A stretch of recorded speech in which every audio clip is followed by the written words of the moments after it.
Bonjour et bienvenue chers Alphaomers dans cette vidéo où l'on va pouvoir effectuer quelques petits rappels par rapport au réseau sans fil. Sans plus tarder, le plan de la présentation est le suivant.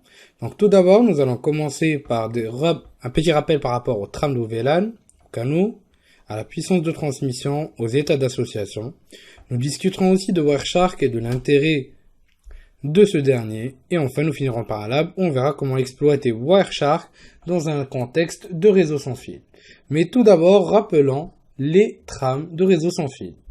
Voici un exemple de trame générique. Donc, toutes les trames sont de couche 2 et sont composées d'entêtes, donc de données utiles et d'une section FCS, comme illustré en fait au niveau de la figure suivante. Le format des trames 802.11 est similaire au format des trames Ethernet, excepté qu'il contient davantage de champs. Comme le montre la figure suivante, toutes les trames sans fil 802.11 contiennent les champs suivants. Donc on a la trame de contrôle, ou la frame control, qui identifie le type de trame ou le type de trame sans fil concerné et contient des sous-champs pour la version de protocole, le type de trame, le type d'adresse, la gestion d'alimentation et d'autres paramètres de sécurité. On a la partie durée qui représente le champ généralement utilisé pour indiquer le délai nécessaire avant la réception de la transmission de trame suivante. On a la première adresse qui contient généralement l'adresse MAC du point d'accès et du périphérique sans fil de réception. La deuxième adresse qui va contenir généralement l'adresse MAC du point d'accès ou du périphérique sans fil d'émission. L'adresse 3 qui va donc quant à elle contenir parfois l'adresse MAC de la destination, par exemple donc l'interface du routeur auquel le point d'accès est associé. Par la suite, on a la séquence de contrôle ou la sequence control qui contient les sous-champs de séquence, donc c'est-à-dire le numéro d'ordre et fragment, ou numéro fragment, pardon, à savoir que le premier indique le numéro d'ordre de chaque trame et le second indique le numéro de chaque trame envoyée dans le cas d'une trame fragmentée.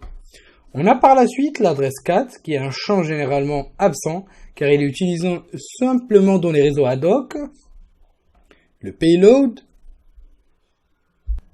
ou le frame body, donc qui contient les données concernant ou les données qui vont pouvoir être transmises. On a le champ QoS qui va pouvoir se charger de contrôler la qualité de service et enfin donc on a le FCS qui représente le Frame Check Sequence qui est un champ utilisé pour le contrôle des erreurs de couche 2. Pour plus de détails concernant les sous-types ou bien les sous-éléments qui vont pouvoir être ou faire partie du champ Frame Control, donc je vous invite à voir la formation Akine Sécurité niveau expert des réseaux sans fil. Sinon, vous aurez aussi au niveau des ressources, des éléments vous permettant de pouvoir vous faciliter la tâche par rapport à la partie documentation. Maintenant que c'est fait, nous allons pouvoir discuter un petit peu des canaux. Il faut savoir qu'au niveau des réseaux sans fil, le spectre radio est divisé en canaux ou channels. Au niveau des spectres, au niveau des fréquences 2,4 GHz, il existe en fait 14 canaux. Donc ces canaux ou ces channels vont pouvoir être relatifs à la région dans laquelle vous vivez. Par exemple, au niveau de l'Amérique du Nord, vous aurez le droit d'utiliser que les canaux entre 1 et 11. Par contre, en Europe et dans la plupart des pays, vous pourrez utiliser les canaux de 1 à 13. Et en Japon, c'est un petit peu spécial, vous pouvez vraiment utiliser tous les canaux jusqu'à 14. Les fréquences suivantes sont les fréquences centrales de chaque canal. Donc le canal 1, la fréquence centrale est du 2,4. Au niveau du deuxième canal, c'est le 2,416 et ainsi de suite. Autour de cette fréquence centrale, donc le signal est modulé sur une plage de fréquence de 20 à 22 MHz. Généralement, c'est du 22 qu'on va utiliser.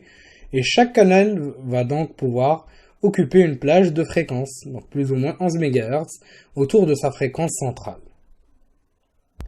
Je rappelle que le spectre radio, donc affecté au Wi-Fi, va pouvoir débuter à 2400 MHz et finir à 2484 MHz.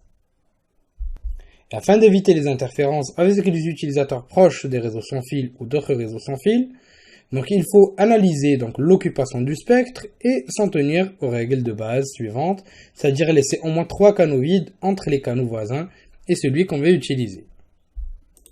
Concernant la puissance des transmissions, le choix se fait un petit peu à l'envers, c'est-à-dire qu'à la place de commencer directement par analyser la transmission ou la puissance de transmission et le gain au niveau de l'antenne, on va plutôt commencer toujours par le périmètre visé, c'est-à-dire par exemple si on souhaite avoir un périmètre de 2000 mètres, à partir de là, donc on va effectuer un choix en termes de puissance de transmission de 27 décibels et de 27 dBm et de 15 dBi pour avoir un rapport total de 42 dans ce cas-là par exemple. Le rapport ERP qui est donc relatif au total des outputs en matière de puissance, donc en chaîne dans ce cas-là, c'est ce qu'on appelle l'EIRP. C'est donc l'équivalent isotropique de la puissance qui va pouvoir émerger. Donc il est calculé en rajoutant la puissance de sortie d'output, donc en plus bien sûr de n'importe quelle amplification qui va pouvoir être effectuée en décibels, avec le gain au niveau de l'antenne, tout simplement. Par exemple, comme vous pouvez le voir ici, on a 24 dBm en termes, ou 27 dBm en termes de puissance de transmission, plus 15 en termes de gain au niveau de l'antenne, ce qui va nous donner un total donc de puissance d'output de à peu près 42, tout simplement 42 dBm, et c'est notre EIRP. À savoir qu'au niveau légal aux États-Unis, ce qui est connu et accessible, donc en Europe, j'ai pas pu récupérer d'informations vraiment complètes. Donc il faut savoir tout simplement que le maximum autorisé est de 36 dBm au niveau de l'EIRP, c'est-à-dire une portée maximale de 2000 mètres dans un espace vide, ce qui réduit à 900-800 mètres dans un espace avec des obstacles. De toute façon, nous allons pouvoir discuter de ça en détail par la suite. Concernant les états d'association ou le processus d'association, c'est tout simplement le suivant. Donc, tout d'abord, on a un appareil qui sera donc tout simplement, ou qui va donc tout simplement s'authentifier à un point d'accès ou un routeur. Donc à partir de là, il va pouvoir envoyer une requête d'association pour être tout simplement. La première étape est très simple. L'utilisateur ou l'appareil va pouvoir s'authentifier à un point d'accès. C'est-à-dire que le premier état est un état où l'utilisateur ou la machine va pouvoir être non authentifié et non associé. Donc le premier ou la première chose à faire est de surtout pouvoir s'authentifier auprès tout simplement du routeur ou du point d'accès.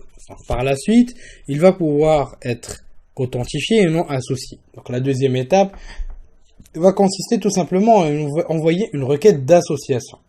Le point d'accès ou le routeur dans ce cas-là va pouvoir traiter la demande de l'association et donc le fournisseur de point d'accès ou de routeur peut avoir donc différentes implémentations au moment de décider si une demande du client est autorisée ou pas. Donc lorsqu'un routeur ou un point d'accès accorde association, il répond à un code à état 0. Donc une réussite et l'idée d'association.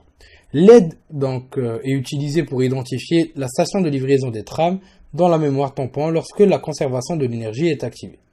Ensuite, les demandes d'association en panne vont pouvoir inclure un code d'état et de fin de procédure. À partir de là, ça dépendra du fournisseur de service.